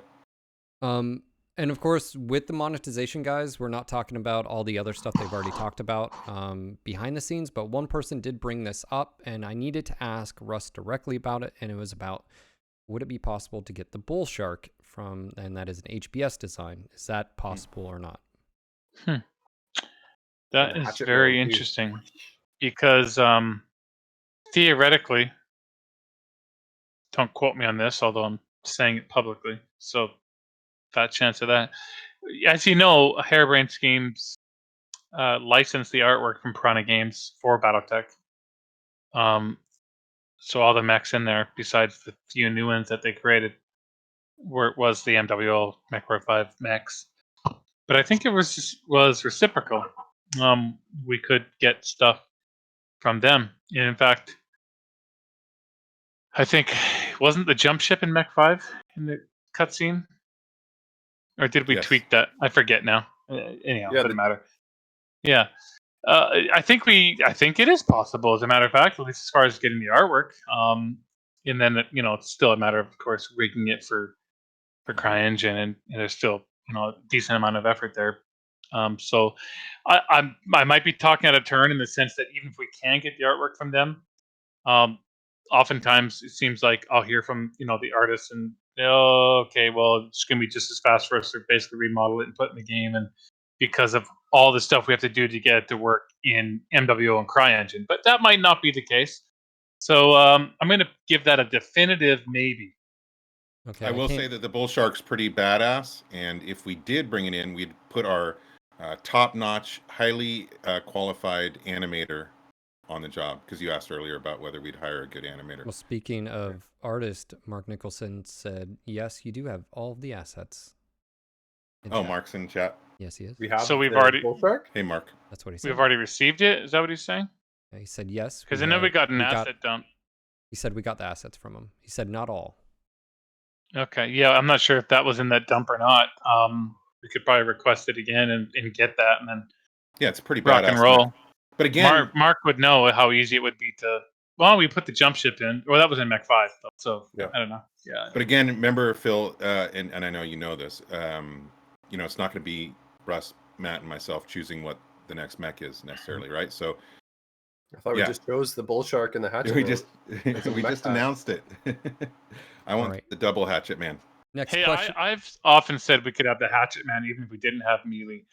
And obviously we have far different melee concerns than BattleTech has. I think everyone understands that now. People are pretty savvy. There's a big difference between a real-time first-person game and like a turn-based set animation game like BattleTech. So, adding melee is a whole different can of worms. But even if you didn't have melee, I've often thought you could have things like the Hatchet Men still. But that's one of those things, again, where others are like, no, absolutely not. Like, unless I can, like, swing the axe melee-wise, forget it. Just don't even put it in the game. But so, it's one of those things. The marketing side of me, Phil, says let's poll the community for the mech that rises to the top that most of them want, because most likely more of them will buy it. So we can talk about all these individual mechs, and I'm not saying that these people shouldn't have submitted their questions, but obviously when it comes down to it, we're going to want to know what mechs the community wants the most. Understood. We've already got the Atlas with like bolt-ons with like full-on clubs in his hand and stuff, so we could put the Hatchet Man in there without melee. Sure, certainly. You could have multiple hatchets, different types. I'm just tossing a warning out. Internet, Bodie McBoatface for stuff. You get what you get when you put a vote. Anyways, next question we have is: would you work with streamers and other content creators to build mech packs that represent the mechs that they play, with the portion of that going to support the streamer? Nutty Rat. What guy asked that? Nutty. All right, let me add him to my list over here. Yeah. I love working with streamers and content creators in every way, and I love the idea of I just watched Co-Carnage in Cyberpunk, and so personalized creator content, I freaking love the idea of it. So my answer is I would absolutely love looking at any ideas that streamers or content creators could come forward and present to us, but whether or not we'll do it is just determines the discussion that follows up, right? And how easy it is to implement or whatever. But I love the idea, because these guys are out there every single day almost, pushing our product, showing it to new people, bringing people into the game, bringing people back to the game. So I love supporting our creators. Awesome. Next question we have is from Dogstar, and he says, Except Nutty. Except Nutty. We love you, Nutty. I'd like to see a variety of subscription options with loyalty rewards attached. For maximum monetization, it should be tiered to suit all pockets. I brought up the notion of, it's interesting because Fortnite recently did this, didn't they?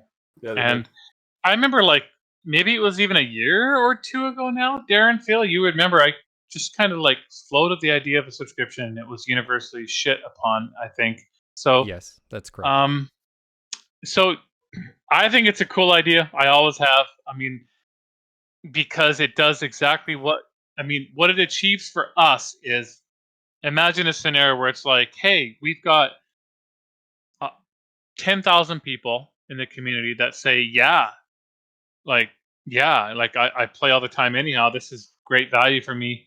I get, this much MC per month or blah, blah, blah, blah. And you look at the Fortnite subscription, just kind of think of the equivalent just as a baseline. This is great. I'll do this for sure. And then, we then look at like, hey, we have a baseline revenue of X. That's great. That means that we can commit to at least this much, and we know that we're within bounds. And then any sales above and beyond that, helps us even push further. So I think it makes a lot of sense in a lot of ways, but that's just one of those things we just have to, we just have to see if there's support for it. And I suppose we could test it out similar to the way Fortnite did it.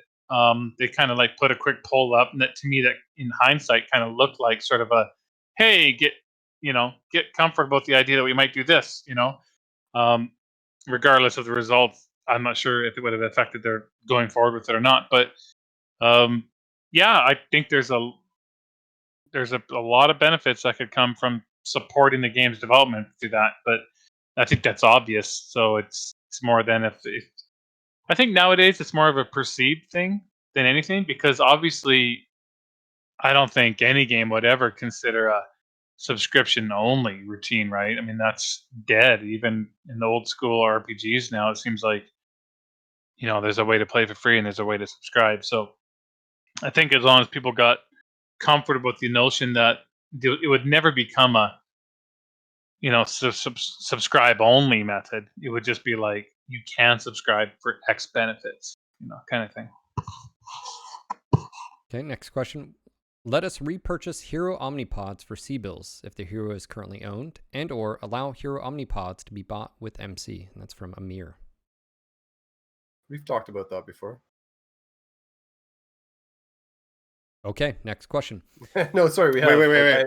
Nope. I'm reading Hero it. omnipods, right? Because in order to get a hero omnipod, you have to buy the whole hero mech. So if you wanted it to put on an omnipod to put on another mech, basically taking it off your hero mech, putting it onto another mech. But they want just the omnipod. Yeah, I mean, I don't have objections as long as it can be, pass all the vetting. Yeah, I think we considered putting them in the store for MC at one point.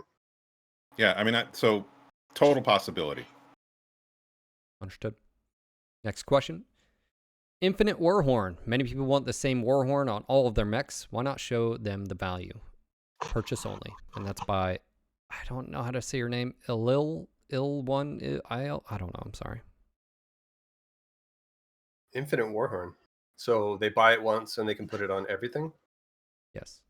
Is there demand for infinite other stuff too? Other cockpit items? Or is it really just Warhorns? I think it's I'm not against it. The same context of paint, but this would be a Warhorn, so you don't have to keep searching. And you buy to unlock it, pay to unlock it. No reason not to at least consider it, right? I hate not having better answers for a lot of these questions, but again, since we're not getting into the spreadsheets and the details and into the weeds, so forth on these topics, I feel like a lot of the answers are just going to be, yeah, that's totally possible. We're not against it, and if it makes it through the vetting process, then it can happen. Part of your subscription, you get infinite Warhorns. It could happen. Who knows? But yeah, I mean, I like the idea of infinite Warhorns, and I get it. Sorry, I like the idea, and I get the reason why. I have 40, Warhorns that I like, and I have to take them out of mechs and put them in the ones so I get it. Not against it. As someone brings up in chat, the same thing could be applied to camo as well. So that's why. Yeah. That's kind of just falls into the category of taking a look again at our store and optimizing it and seeing what we can add, seeing what we can change. All that's possible. Awesome. Yeah, I mean, sometimes you just end up chipping away at the monetization of the game, though, right? It's it's a slippery slope. You do this and that. Next thing you know, you do it to everything, and then there's nothing left to monetize. So we don't want. I don't think anyone wants that. Everyone wants best value for themselves, of course, because they've already done so much and spent so much in the game to support the game. But we also understand that it has to maintain at least a certain level in order to be able to continue forward. So yeah, those are tough ones. I'm not sure how you'd handle that.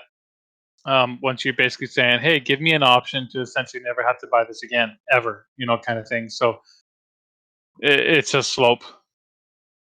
Okay. Yep. Next question we have is... make it so bolt-ons won't fall off, though. That's true. We talked about that. I think that's something we're looking to do. At some point, yeah. Mm-hmm. I hear you, Nutty. That's something we'll look at, too. All right, next question. Nutty, what does Nutty want now? What does he want? Let's see. He's saying he'd love to be able to figure out where all of his consumables are mounted. It gets difficult when you've got hundreds of mechs. That's a long-standing conversation point. Yep.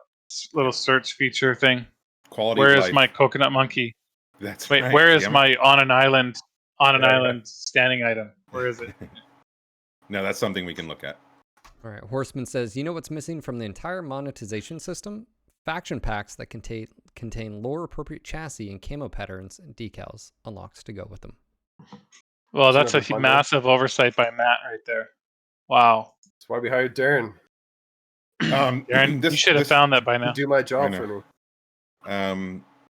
This just falls in again, I think, into the category of absolutely that's something we can look at. You know, again, the whole store idea, the packs and all that, I have 1,000 possibilities in my head, from stuff that Matt and I have discussed on our own to everything that's been submitted by the community. So absolutely that's a possibility.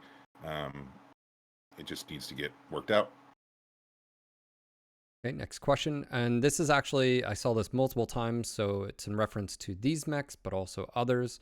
Repackage the pre-invasion mechs into new mech packs in store. Repackage the reinforcement mechs where possible as like $5 add-ons. And other topics were, would you consider making mechs that you had exclusive only release once? Would you release them again?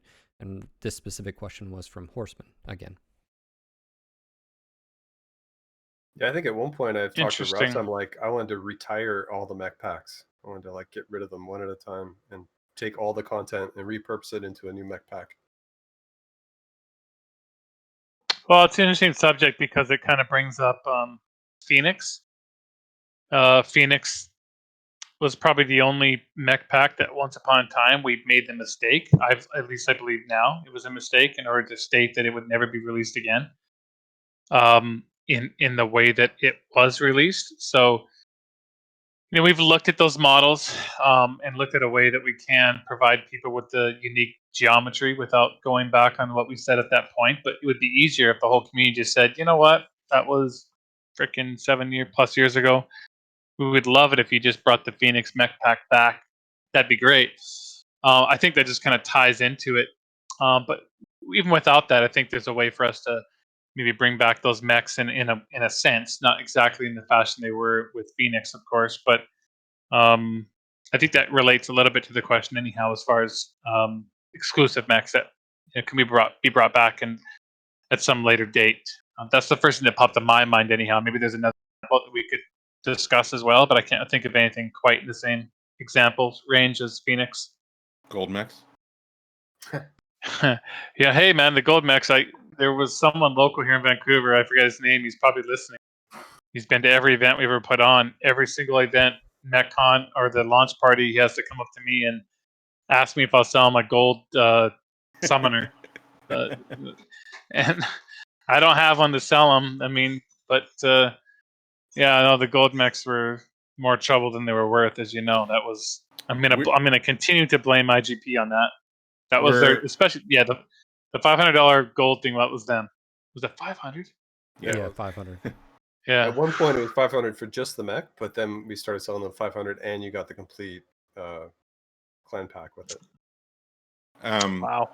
Yeah. We're examining all the packs and all of the options for 2021, including repackaging and repurposing or whatever. So the answer is yeah, everything's on the table. We're examining it. We're having our own discussions internally, and then we're also looking at what people are asking for. The Good Pants says, I hate to be that guy, but can we please get quality of life improvements, polish, and bug fixes before new features because cosmetics? I only read that question because, again, I do think the first, I don't know, the first, let's call it the first 3 to 6 months in 2021 will be more about quality of life, bug fixes, localization, getting ready for that big launch period and that kind of thing. So yeah, I think we're talking about everything here today. New player experience. We're trying to talk about kind of the first. We're talking about 2021 kind of primarily, but like certain things are prioritized first. Okay. And question as far as those gold mechs, just to point out, if you guys do the metallic paints, people can paint their mechs whatever metallic colors they want. I've been, Matt knows because I've said it to him a million times. I love metallic paint. So that's something I'd like to see added if it can be, but we'll see. Next question. I want to chrome all my mechs. Shiny and chrome. Mm-hmm. How about a customizable Mechwarrior pilot? And that's by Greyheart. I love the idea, of course, right? That'd be great to look down and see a different pilot in the cockpit. See a different crotch every time you look down. Yep. Yeah, it's. I mean, I get it. Customization is a fun part of most of the games I play these days. So, yeah, it's certainly a possibility. Okay, we're going to move on from that into the social category. This is pretty broad. There was a lot of discussion and back and forth, but generally speaking, the question is, have you thought about increased API functionality? And that is from Demonoth, and that includes stuff for those that don't know about API. Just look it up, but that includes a whole host of conversations that were going on, but generally speaking, just API information. Yeah, so I was just talking to a couple of the guys from MWO Comp, or I have been over the recent weeks. I love the idea. Well, first of all, I'm a huge supporter and fan of competitive Mechwarrior Online. I played sports when I was younger. I've watched sports all my life, but for whatever reason, there's something about competitive MWO that I just love. I love the experience. I just feel like it's a match made in heaven. And so all that just to say that anything that can support that community to me is something I want to consider. And if there's API functionality that we can do to improve what they're doing, then I'm all for it. I feel like that competitive community is a good way to also tap into bringing new players into the game. And it's just a wholly unique aspect of our game that I would like to continue working with and making better. So yeah, I'm open to increased API functionality as long as it fits within the plan of everything else and we can do it. Okay, next to the question is, would you allow units to give tags for their units? For instance, comp, casual, faction, Solaris, sort of telling someone out there. And this actually goes in larger, which is recruitment. And that's what units are calling for. The ability to let people know when they're active, what their native language they speak, and maybe a website link or Discord or something like that. I'm going to read that question again myself. Let's see. Tags for comp. I mean, so this is mostly to make it more accessible to new players and recruiting. Yeah. And this all goes. I mean, I think one of the biggest assists for new players is other players and community. So anything that we can do to help people find each other, I'm super open to. Whether that's social aspects or what you're talking about, tags or whatever. So yeah, I find that stuff critical. Again, because of the new player experience and getting people together. This is such a group-oriented game, and playing with your friends is such a huge element. I've always heard so many great things about players finding people in the game that want to help them. New players being like, "Oh, our community is awesome." I credit this person with like really helping me out in the beginning. And really, that's what helps with retention as well. You find players that find a great unit, a great group of friends, and they're in it for the long run, right? And years go by and they're just hanging with the same group of people because they found that connection. And so anything we can do to bring people together, make those connections, I'm all for. That actually rolls into the next topic, and this is about global chat. If you guys, would this be able to help new players, for people looking for help, or also just looking for a group? This also tied in, and that was a question from Devil's Chariot. This also tied into a large conversation about LFG and improving the LFG experience with new players as well.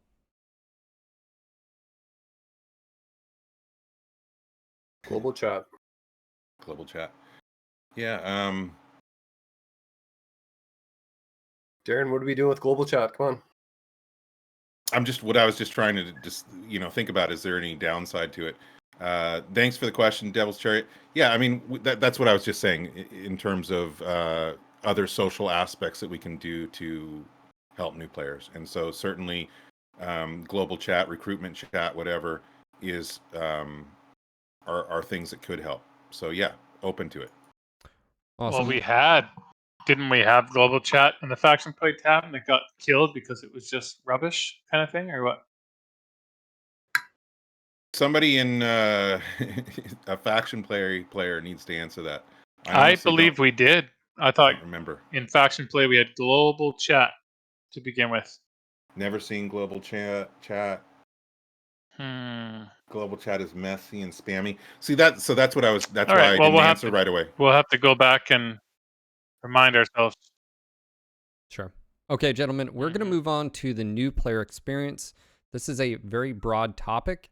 I just want to clarify, you guys are already introducing something on the 15th. Is that correct? And that's moving cadets from to tier 5. Can you talk a little bit about that? About the tier thing? Yeah.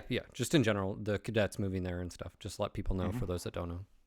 Yeah, so basically, from the patch is happening on the 15th, correct, Matt? Yeah, the patch notes were supposed to go up today, but I didn't put them up because of this. Yeah. I'll have them up this weekend. We'll have them up this weekend. I'll help you with that, Matt. So basically, any new counts created on the 15th will be and moving forward, we'll be starting in tier 5. So that's hopefully going to make life on new recruits and cadets a lot easier, and they won't have to go up against Phil right away. They have to earn that right. And then also new players that have started very recently, and we can tell from their stats which direction they're moving or whatever, might also get a nudge back down to tier 5 to help their experience. So that is being implemented on the 15th, and that was a fairly easy thing for us to get in there. And I want to move to new player experience, the topic they're going into. This is crucial, right? I mean, we're talking about wanting to bring people back to the game, but we're also talking about wanting to continue bringing new players into the game. I feel like this is one of the things that we can tackle early in the year. Like quality of life. I think new player experience is going to be super important, especially when we're getting more eyes on the Mechwarrior franchise from the simultaneous release on with Mech 5. We're just going to get a lot more people into the Mechwarrior community, and so I want to be ready for that as much as possible. And our new player experience needs some work, which we're getting into here. Okay. Yeah, go ahead. Next question. So the next question, and of course, is updating the cadet bonus, not only in C-bills, but actually mechs, and that was by RageDog4. Yeah, Matt and I have had a lot of discussions about new player experiences, and we've related to a lot of other games that we played. One of my frustrations being a new player in any game is when you get in there and, you're starting off with the, depends on what kind of game it is, but let's say it's the least powerful rifle or tank or whatever. You're going up against people that have been playing for years, have everything leveled up. Maybe they, whatever. They're just great players. They've been playing for a long time and they have all the best gear, right? That creates, for me, in other games, a very frustrating situation.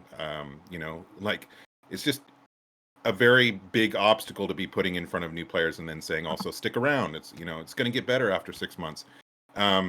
So certainly we're looking at increasing the experience for the new player or making it a better experience, which could include giving them more stuff, so that they are more competitive.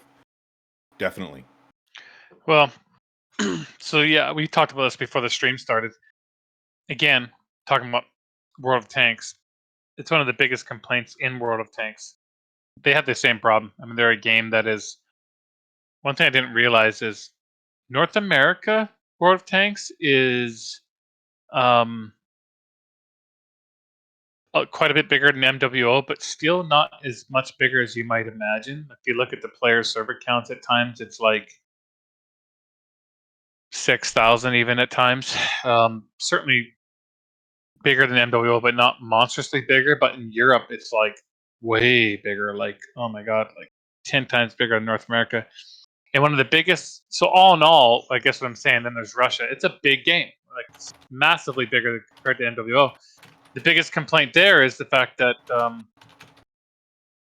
brand new players they get a tank that has no upgrades, and they have an entire crew of like 0 skills.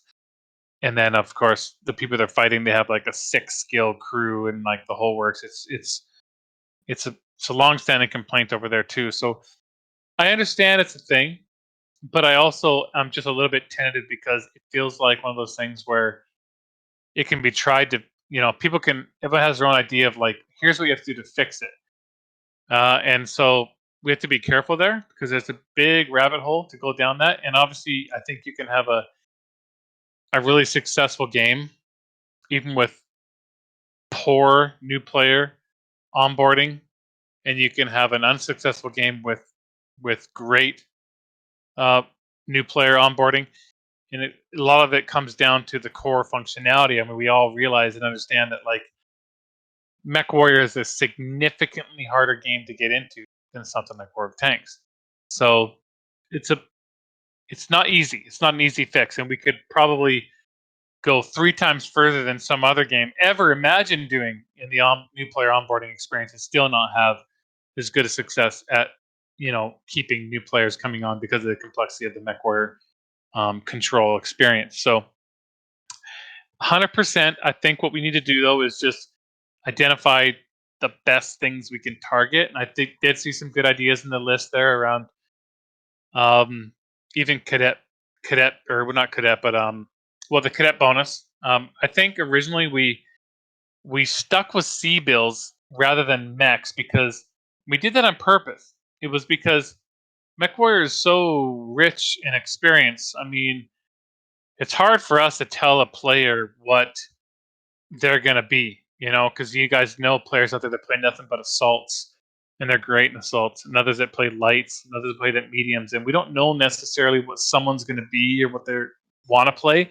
So giving them a free mech, like here, man, here's your free mech or mechs, and they might not necessarily be the right ones, and so we thought it'd be good to err on the side of saying just give them C bills, give them a lot of C bills, give them make sure they get enough C bills at the end of the cadet bonus they can buy anything they want.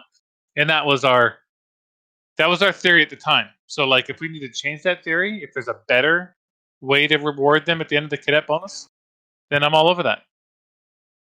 Yeah, I mean, and that there's a lot of things I think that could affect the new players around mechs, updating trial mechs also. Yeah, update the loadouts, update this, find a way to have them skilled. Yep. Yeah. So there's a lot Maybe of stuff we can do here. Yeah, add some GSP into the beginning experience so they can gain some experience points to start. But GSP the question was send them a new mech. Specifically about actual mechs, and so I'll just kind of wrap that question up with, sure, we're open to that idea. But like Russ is saying, is we're looking at kind of everything as far as a new player experience, and we do have to make wise choices and decisions as well. So, but is that possible? Certainly. Okay, the next question you guys already answered, and I'm going to go ahead and read it just so people know. Please consider implementing some of the skill tree bonuses on trial mechs, at the very least entire survival and sensor tree, alongside their builds being updated and the list of trials expanded. That was from Soulcannon. Can you at least comment on the trial list and builds? Yeah, I mean, we were just talking about that earlier today. Yeah, that's going to be totally re-examined, and I love the idea of working with somebody like Jay-Z or whatever within the community to update our builds and do that on a regular basis. Yeah, I mean, I think the easiest point of entry there is to probably see if there's not an easy way to first update the trial mechs, but then of course maybe give them like boosts, almost simulate the fact that they are like fully elated mechs kind of thing. That would allow the cadet to compete in their early matches. Then when they buy their own mech and shift over, there might be a bit of a transition, but it needs some thought. Yeah. Okay, another question we have is, would you allow players to buy champion mechs with C-bills? And that was from Sixth Messenger. That one I think is interesting. I don't understand what that has to do with the new player experience. I mean, someone's saying, I guess, thinking that, a champion mech gives extra experience, which helps them earn experience faster so they can improve their skill tree more. But as you can see, there's so many tendrils going on here. On the one side, that's negating a monetization aspect of the MWO. So it's theoretically, it's suggesting that will lower revenue for the game. So that's a problem for all of us. And then 2, if we do any changes to the skill tree, that extra XP earning is going to be less pertinent. So it seems like a bit of a risky suggestion that it's something that might harm MWO more than benefit it, in the sense that it just removes a monetization aspect. But then again, we need to look at that monetization of current champion mech sales and see maybe that's something that we are willing to sacrifice if it has benefits that are greater than what it's creating at the moment. So thanks for the suggestion. I think we'll just have to, we'll probably have to go back and do an audit of like champion mech sales, see what that does nowadays, and then really kind of assess what we think,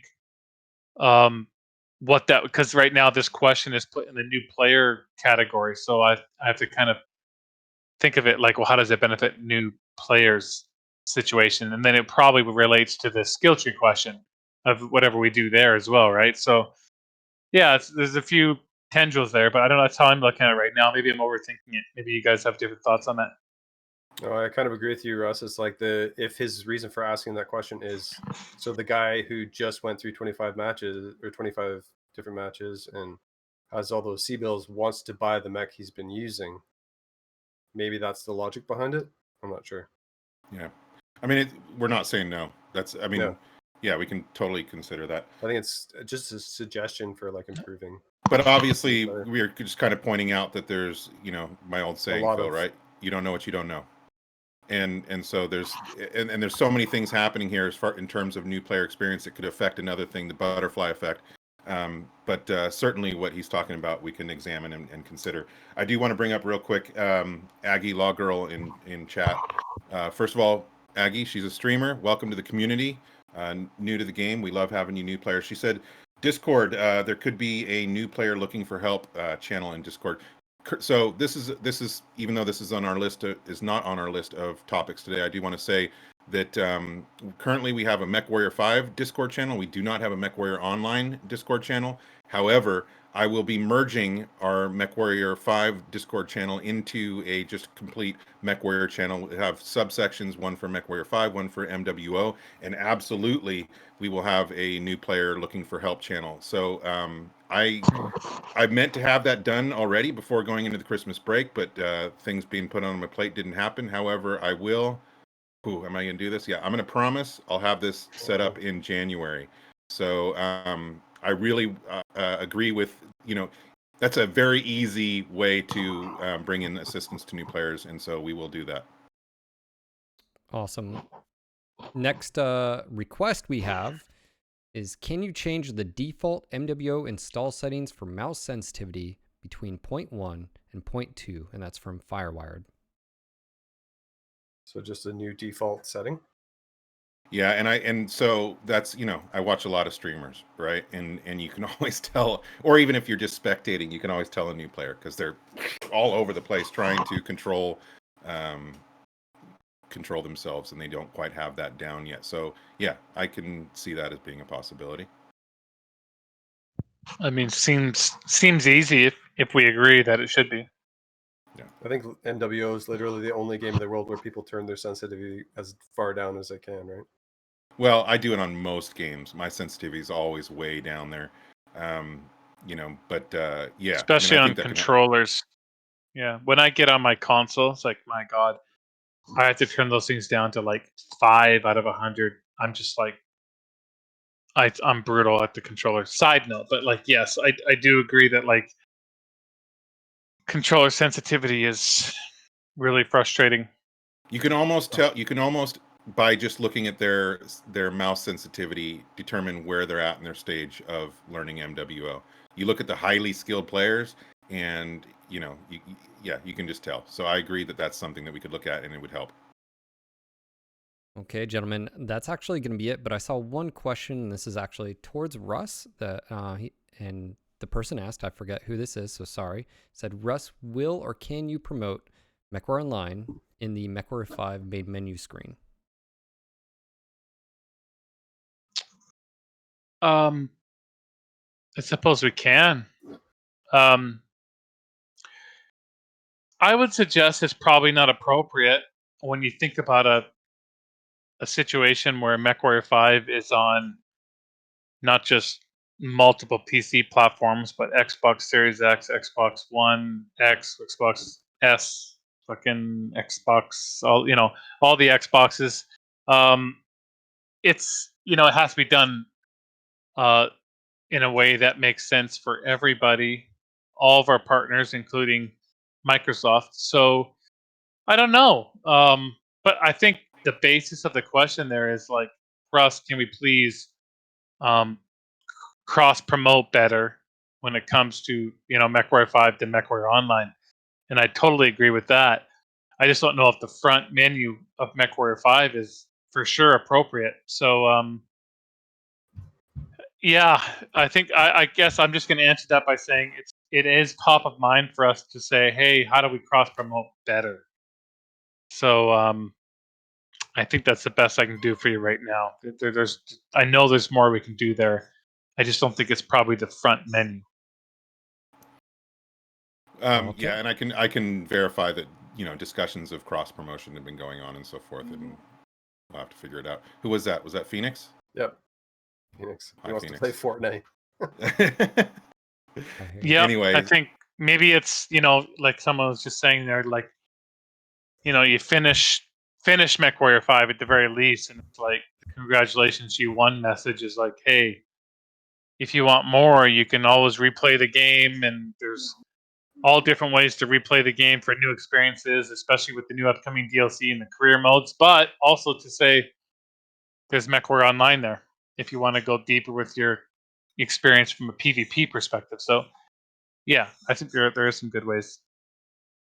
All right, gentlemen, that's actually going to wrap it up for the new player experience. Like I said, that there's a lot of discussion, and I feel like that'll be re-looked at and talked about specifically from Daeron and Matt as far as when we get past into 2021.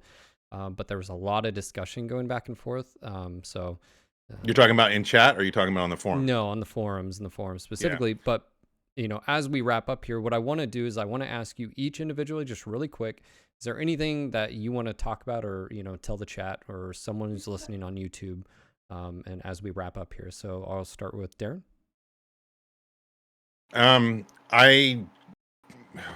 There's so much I want to say, and yet I also want my dinner. I would say, look, we're going to do our freaking best to make MWO a more fun game, to improve the experience, bring people back, improve the new user experience. Not just because it's our job, but because it's our passion. I love this community. I've loved this franchise for 35 years, and we're working our asses off to make this happen.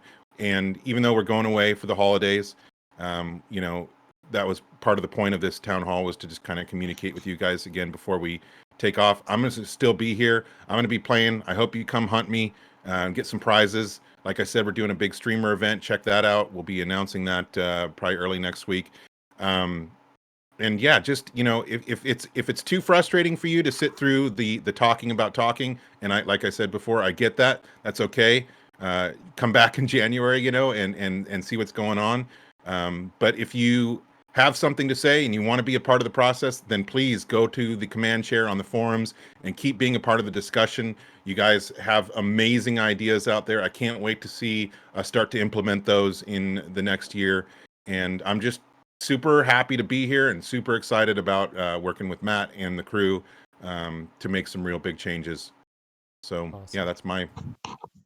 Awesome. And Matt, first off, I'd like to say thank you for the events. You've been rocking it. I know you're, Daeron's helping, but you've been the man, the myth, the legend behind Matt's the scenes. The man. So, any last words?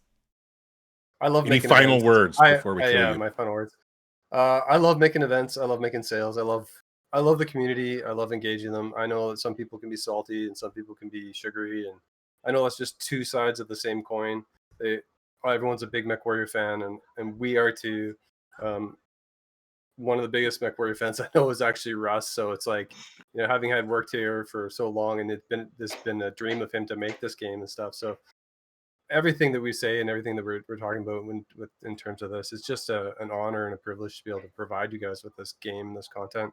And with Daeron added to the team, it's been a huge boost for me to just be able to bring you guys and have the level of direct contact with the community through Daeron, and really start to mold the game into something that we all want, right? So improvements for 2021, roadmap January, and it's going to be an exciting year. Those are mini hearts, by the way, Matt. Those are little mini Mini? hearts to you. Yeah. The bromance continues. Of course. And of course, Russ, any last moments? I know someone was bringing up the last time we hung out, we had some shenanigans, and apparently chat wants more of it. Yeah, Drunk streams. I didn't have a good showing. I remember I was talking. I was getting match scores of like 40 or something, like so bad. No, I just, this will sound a little bit self-serving, but I just want people to understand how much all this means to me. I mean, I'm a little bit nostalgic at the moment because the recent sale of Piranha Games, and it was my independent studio for almost 21 years. And I remember when I first wanted to make Mechwarrior Online, I got nothing but resistance, internally, just to do it at all. And I kind of pushed to have it, and certainly could have ended when the IGP situation was folding, but I pushed to buy out IGP and move forward. And even when I wanted to make Mechwarrior 5, same thing, and I pushed it. And so I've been the main driving force to push to have Mechwarrior Online and Mechwarrior 5. And who knows if we'd even have Battletech today if it wasn't for those efforts, because it was, Battletech first got started on a sub-license off of, our brand, and then they, went direct to Microsoft after that. But we really started the resurgence of Mechwarrior. There hadn't been one since 2002, and everything we did to get this brand going again, and kind of pushing through the hard times and the good times and great times. Like, some of the parties and MechCons we have are so cool. And so, yeah, it's been, that's why I think there's been so many times of passion where it's been like hard to take maybe certain criticism or certain times, because, we put everything we have into this, but it's paid off, obviously, as you saw with the announcement, and we have a great partner in EG7, and that's a reflection of the hard work we put in over 21 years. But the story isn't over. We're continuing with Mechwarrior, and Mechwarrior Online, has as much life left in it as people want to put into it, essentially. And there's no reason it can't go for another 4+ years, maybe more. In Mechwarrior 5, I'll reiterate one thing I said in the streaming before. It doesn't have to be your enemy. For some of you that see it as like, oh no, if we love Mechwarrior 5, then Mechwarrior Online will go away. It's not the case at all. Totally support anyone's decision that they have to wait for it on, say, Steam or GOG or console or some other platform. So we're trying to get there as fast as we can. And the update and patch coming to is significant. I saw some posts early on in chat about Mechwarrior 5 bot improvement or whatever. That's definitely a huge part of the free update that comes with Mechwarrior 5, as well as the Heroes of the Inner Sphere patch that all comes this spring. Massive improvements across the whole game. Multiple DLCs either developed or either delivered at that moment or just after. Good time. It's still a good time to be a Mechwarrior fan, as Daeron keeps saying. Still a good time. Great time. So Best time. what else can I say? Although we need MechCon, but yes. Yeah. Another question. You just said AI improvements for Mechwarrior 5. Yes, I just said that. I've said that so many times. Yes. Big improvements, my man. Yep. And Nutty and Wyrot, absolutely. Twitch drops. I'm looking into it. Other Twitch implementations I'll be examining as well. Again, I love our content creators. Yeah, that's something we've wanted to do for a while. Twitch drops. Yep. But yeah, man, it is a freaking awesome time still. God, I've been so lucky in the later half of my life with Mechwarrior Online and the Battletech franchise. It is still a great time to be a Battletech and Mechwarrior fan, and I hope you guys feel the same way. and are along for the ride with us into 2021. Let's make it a better year, please. Yeah, well, it might be a slow start on that. Yeah. No, I'm just but talking like about COVID, but yeah. I know, so was I. I mean, like Yeah. could take till mid-year anyhow. So setting expectations not only for MWO but COVID life is going to be. I want to be in the office, Russ. Yeah, I know. So do I. And it's soonish. One of these days. Yep. Yeah, one of these days.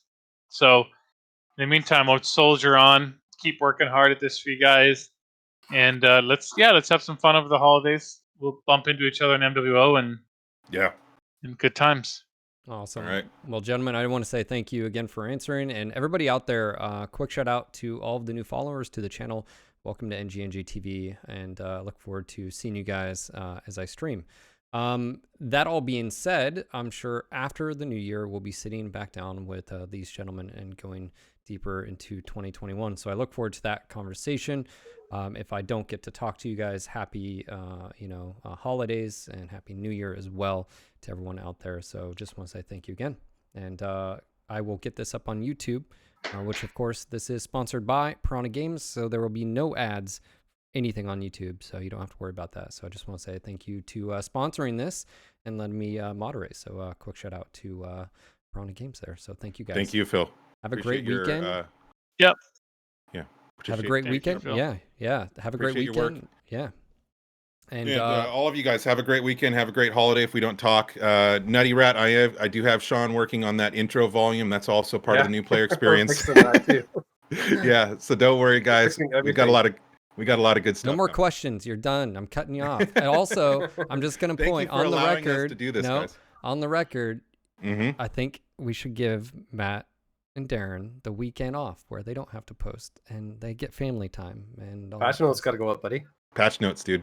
Oh man, you guys are killing it. Start from the 18th. Oh. Yeah, they're still on the clock for another week. Oh, there you go. All right, never mind, guys. I tried. All right, gentlemen.